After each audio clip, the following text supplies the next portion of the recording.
அனைவருக்கும் பெண்கள் தின வாழ்த்துக்கள். இன்று உலக அளவிலே பெண்கள் தினத்தை கொண்டாடும் போது பெண்களுக்காக அநேக போராட்டங்களும் அநேக கலந்துரையாடல்களும் நடந்து கொண்டு இருக்கும்போது பெண்கள் இன்னும் பலவீனமானவர்களாக இருக்கிறார்கள். அவர்களுக்கு நிறைய சட்ட திட்டங்கள் தேவை, உதவி தேவை, உரிமை தேவை என்று உலகம் பேசி கொண்டு இருக்கும்போது பல 100,000 ஆண்டுகளுக்கு முன்பே எளிமையும் சிறுமையுமான பல பெண்கள் கர்த்தர் மேலே நம்பிக்கை வைத்து பல விடுதலைகளை பெற்றிருக்கிறார்கள், இல்லாததை பெற்றிருக்கிறார்கள், இழந்து விடுவோமோ என்று பயந்ததை மீட்டு எடுத்திருக்கிறார்கள். அப்படி ஒரு 6 பெண்களின் குணநலன்களும் அவர்கள் பெற்றுக்கொண்ட ஆசீர்வாதத்தையும் இன்று நாம் தியானிக்க இருக்கிறோம். முதலாக அன்னாளை நான் இங்கு சொல்கிறேன். 1 சாமுவேல் 1:27 இந்த பிள்ளைக்காக விண்ணப்பம் பண்ணினேன். நான் கர்த்தரிடத்தில் கேட்ட என் விண்ணப்பத்தின்படி எனக்கு கட்டளையிட்டார் என்று நாம் வாசிக்கிறோம். அன்னாளுக்கு குழந்தை இல்லாமல் இருந்தது. ஆனால் அவளுடைய கணவனுடைய மனைவி, இன்னொரு மனைவி பெனினாவுக்கு 10 பிள்ளைகள் இருந்தது. பெனினா அன்னாவை அற்பமாக நடத்தினாள். ஆனாலும் அன்னாள் அதற்காக கவலைப்படவில்லை, அவளிடம் சண்டை போடவில்லை. தன்னுடைய கணவரிடம் அதை சொல்லி இன்னும் பிரச்சனைகளை பெரிதுபடுத்தாமல் தேவ சமூகத்திலே அவள் கண்ணீர் விட்டு அழுகிறாள். அவள் அழுத அழுகையை ஊழியக்காரர் பார்த்து, நீர் காலையிலே குடித்து வந்து விட்டாயா என்று கேட்கும் அளவுக்கு அவள் ஆண்டவர் பாதத்திலே அவளுடைய கண்ணீரை ஊற்றுகிறாள். கடைசியாக அவள் ஒரு பொருத்தனை செய்கிறாள். எனக்கு ஒரு குழந்தையை நீங்கள் தருவதை விட உம்முடைய திட்டத்தை செய்வதற்காக உமக்காக எனக்கு ஒரு குழந்தையை தாருங்கள் என்று சொல்லி சாமுவேலை பெற்றுக்கொண்டாள். சாமுவேலை போல 400 ஆண்டுகள் சிறந்த தீர்க்கதரிசி இருந்ததில்லை. இஸ்ரவேலின் முதல் ராஜாவான சவுலை அபிஷேகம் பண்ணினதும் சாமுவேல் தான். தாவீதை கூட சாமுவேல் தான் அபிஷேகம் பண்ணுகிறார். அன்னாள் பண்ணின பொருத்தனையிலே சரியாக இருந்தாங்க. நாம் பண்ணுகிற பொருத்தனை சில வேளைகளில் அந்த காரியத்தை பெற்றுக்கொண்ட பின்பு நம்முடைய மனது அதை மறந்து விடுகிறது. ஆனால் அன்னாள் பல்லாண்டுகளாக காத்திருந்த குழந்தையை பால் மறந்தவுடன் உடனே தேவ சமூகத்திலே கொண்டு ஒப்படைத்தாள். அன்னாளை போல ஒரு இல்லாத ஆசீர்வாதத்திற்காக பெண்களாகிய நீங்கள் ஜெபித்து கொண்டு இருக்கிறீர்களா? ஒரு பொருத்தனை பண்ணி ஜெபிங்கள். நிச்சயமாக இந்த நாளிலே உங்களுக்கு அவர் தர வல்லவராக இருக்கிறார். அடுத்ததாக ஆகாரை பற்றி நான் பேச இருக்கிறேன். ஆகாருடைய சிறந்த பண்பு பணி, சொல் பேச்சு கேட்டு கீழ்ப்படிந்து அவள் திரும்பவும் எந்த இடத்திலிருந்து புறப்பட்டு வந்தாளோ அந்த இடத்திலே தூதன் சொன்னவுடன் போய் சாராளுக்கு பணிந்திருந்தாள்.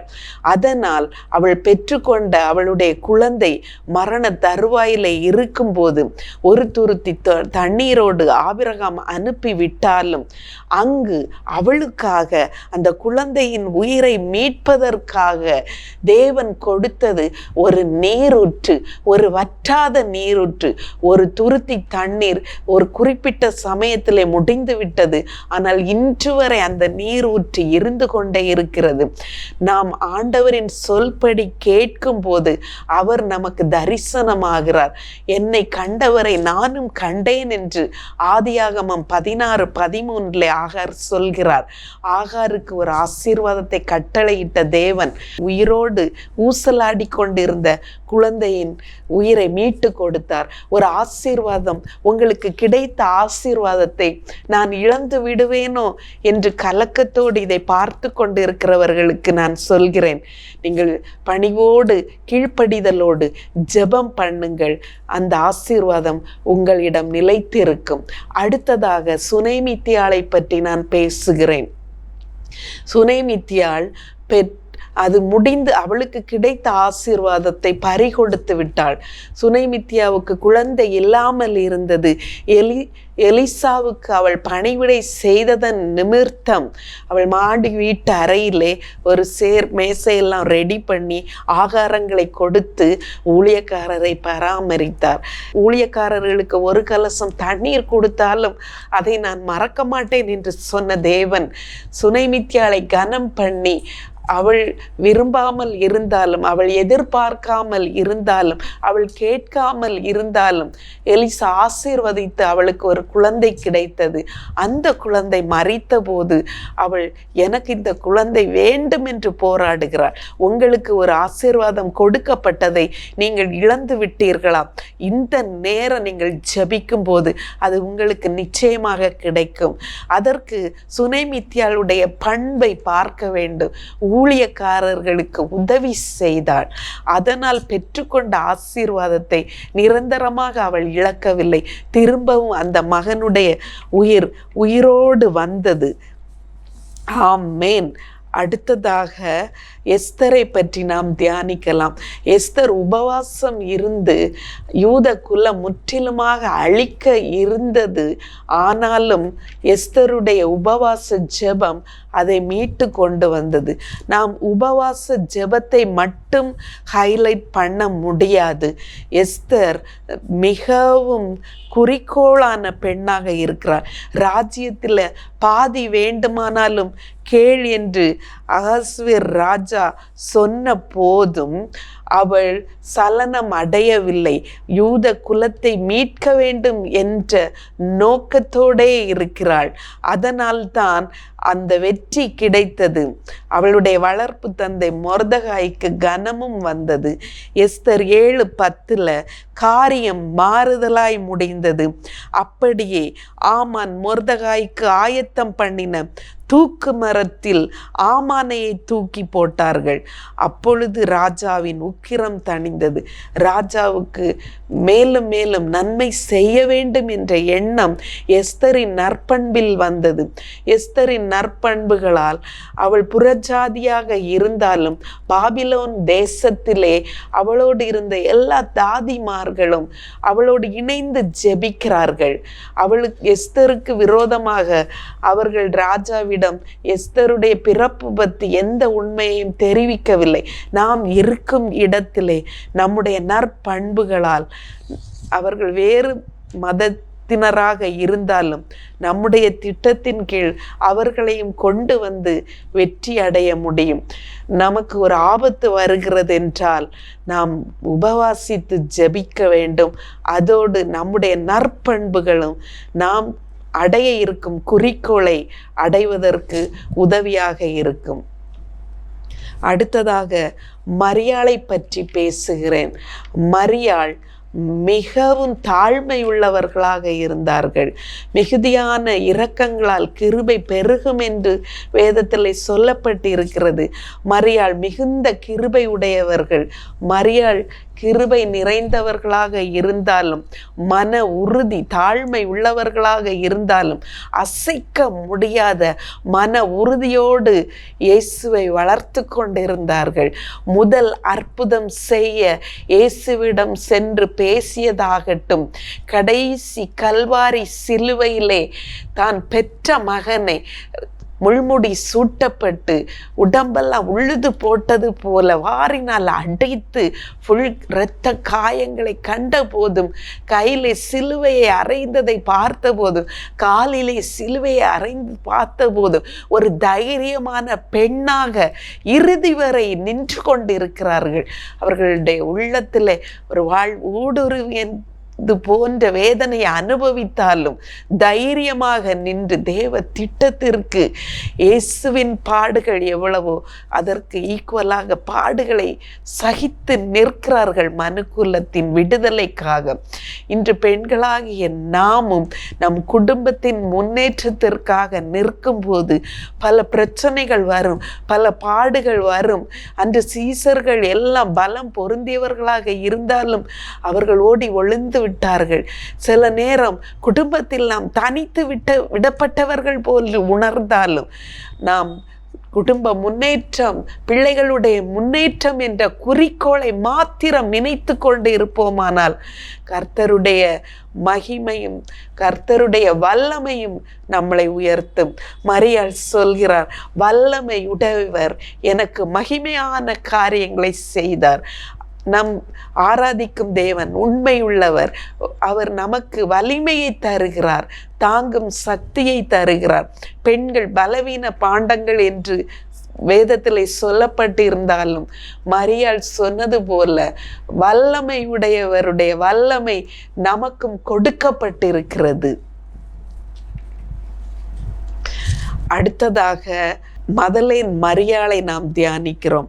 மதலேன் மரியாளை பற்றி நாம் தியானிக்க வேண்டுமென்றால் மார்க் 16:9 நாம் வாசிக்க வேண்டும்.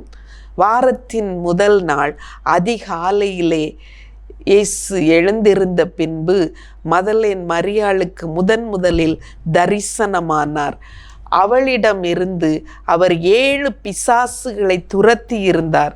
அவள் புறப்பட்டு அவரோட கூட இருந்தவர்கள் துக்கப்பட்டு அழுது கொண்டு இருக்கையில் அவர்களிடத்தில் போய் இயேசு உயிர்த்தெழுந்த அந்த நல்ல செய்தியை அறிவிக்கிறார். அந்த காலங்களில் லைட்டு கிடையாது, ரோடு கிடையாது. ஒரு பெண் வீட்டை விட்டு அதிகாலையில் இருட்டோடு வர வேண்டும் என்றால் அது இப்போதே பாதுகாப்பு இல்லை என்றால் அப்போது அது மிகுந்த சவால். அதிலும் சீசர்கள் எல்லோரும் பயந்து உயிருக்கு பயந்து நடுங்கி கொண்டு இருக்கும்போது என் இயேசுவை நான் காண வேண்டும், இயேசு மறைத்து விட்டார், அவரிடம் இருந்து இவளுக்கு எந்த நன்மை இப்போது வரவில்லை, வரப்போவதில்லை, ஆனால் அவரை எடுத்து நல்ல அடக்கம் செய்ய வேண்டும் என்ற ஒரு அன்கண்டிஷனல் லவ்வை மதலேன் மரியாள் இங்கு வெளிப்படுத்துகிறார். என்னால் என்ன செய்ய முடியும்? அவரை பெற்றுக்கொண்டு நல்ல அடக்கம் செய்ய வேண்டும் என்று. ஆனால் ஆண்டவர் உயிர்த்தெழுந்த செய்தியை அவளை கனப்படுத்தி அவள் மூலம் இந்த உலகுக்கு அறிவிக்கிறார். நாம் ஆண்டவருக்காக அசாதாரணமான வழிகளிலே காலை எடுத்து வைப்போமானால், முயற்சிகளை செய்வோமானால், வானத்தையும் பூமியை உண்டாக்கின சர்வ வல்ல தேவன் நம்மையும் உயர்த்தவும் நம்மையும் மகிமைப்படுத்தவும் அவர் பெரியவராக இருக்கிறார். பெரியவர் பெரிய காரியங்களை செய்கிறார். இந்த சிறிய மதலேன் மரியாள் 7 பிசாசுகளை விடுதலை ஆக்கப்பட்ட ஒரு தாழ்த்தப்பட்ட, ஒடுக்கப்பட்ட, பரிகசிக்கப்பட்ட அந்த பெண்ணை கொண்டுதான் முதல்ல உயிர்த்தெழுந்த செய்தி அறிவிக்கப்பட்டது உலகுக்கு. அவள் போய் சீசர்களை உற்சாகப்படுத்துகிறாள். ஒரு பெண் தான் பின்னணியிலே இருந்து இயேசுவுக்கு பின்பு ஊழியங்கள் தொடங்குவதற்கு ஊன்றுகோலாக இருக்கிறாள். நாம் சந்தித்த அத்தனை பெண்களும் ஒரு விசேஷித்த விதமான நற்பண்புகளையும் கிருபைகளையும் பெற்றிருந்தாள். அன்னாள் பொருத்தனையோடு ஜெபித்து கொண்டிருந்தார்கள். ஆகார் கீழ்ப்படிதலை வெளிப்படுத்தினார்கள். மூன்றாவது, சுனைமித்தியாள் ஊழியக்காரர்களுக்கு உதவி செய்தார்கள். எஸ்தர் உபவாசம் பண்ணி ஜெபித்து காரியத்திலே கண்ணோக்கமாக இருந்தார்கள்.